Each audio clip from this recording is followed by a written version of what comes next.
अब हमारे पास मृत्यु के अलावा दूसरा कोई रास्ता नहीं है। मोहन सिर्फ 8 साल का था। मोहन, मेरे बच्चे, मेरे लाल, अपना ख्याल रखना और हम दोनों को माफ कर देना। हमारे पास इसके अलावा दूसरा कोई रास्ता नहीं है।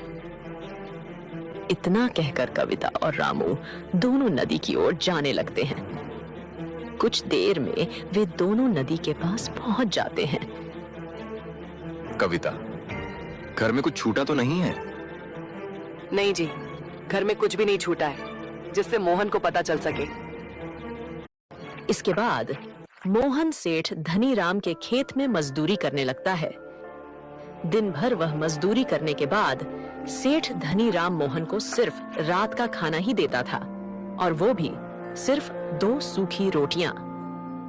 ये ले और इसे खाकर सो जा, और कल सुबह जल्दी उठकर फिर से काम पर लग जाना। सुबह पैर पसार कर सोते मत दिखाई देना, वरना तेरी खैर नहीं। जी सेठ जी। सेठ धनीराम मोहन को खूब मारता पीटता भी था, जैसे वो कोई जानवर हो। लेकिन हालातों के आगे मोहन को साधु की बात पर हंसी आ जाती है। ये आप कैसी बातें कर रहे हैं साधु महाराज? आपकी बातों से तो मुझे ऐसा लग रहा है आप मेरा हाथ देखने का सिर्फ नाटक कर रहे हैं और आपको लकीर पढ़ना आता ही नहीं। मोहन की बात पर साधु मुस्कुरा देते हैं। क्या हुआ बेटा, तुम ऐसे क्यों कह रहे हो? मैंने आज तक अपना जीवन गरीबी में बिताया है बाबा। मेरे माता पिता भी मुझे छोड़कर भाग गए हैं। जीवन भर उस सेठ ने मुझे मारा पीटा। अरे मेरी जैसी किस्मत तो किसी की ना हो। और आप कहते हैं। वाह, अरे तूने तो मेरा दिल ही खुश कर दिया मोहन। ऐसे तो सिर्फ मेरी पत्नी ही मुझे नाश्ता बनाकर खिलाया करती थी। तूने तो मुझे उसकी याद दिला दी। और हाँ, ये क्या सेट लगा रखा है? एक काम कर, तू मुझे चाचा बुलाया कर।